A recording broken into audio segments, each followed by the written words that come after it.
کمیته ولایت‌های فوق‌العاده تاجیکستان خبر داد که نیمه دوم روز 5 دکامبر ساعت 17:44 دقیقه به وقت محلی در حدود این جمهوری باز یک زمین لرزه روی داد. گفته می شود مرز زمین لرزه در 231 کیلومتری جنوب شرقی دوشنبه در حدود ناحیه ونج ولایت مختار کوهستان بدخشان جایگیر شده.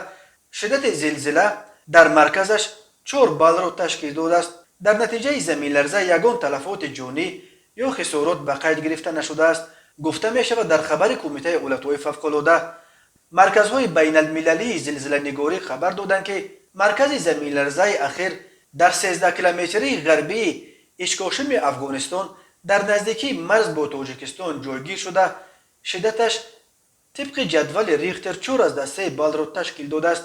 تاجیکستان در یک منطقه زلزله خیز قاره آسیا جایگیر شده. هر سال در قلمروش صدها زمین جنبش ثبت می شود.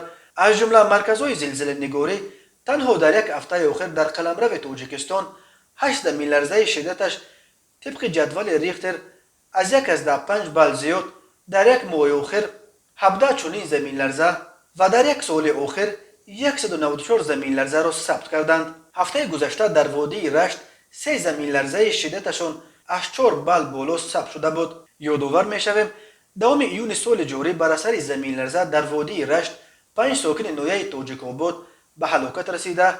در این ناحیه و ناحیه رشت بیش از 200 خانه خراب شدند.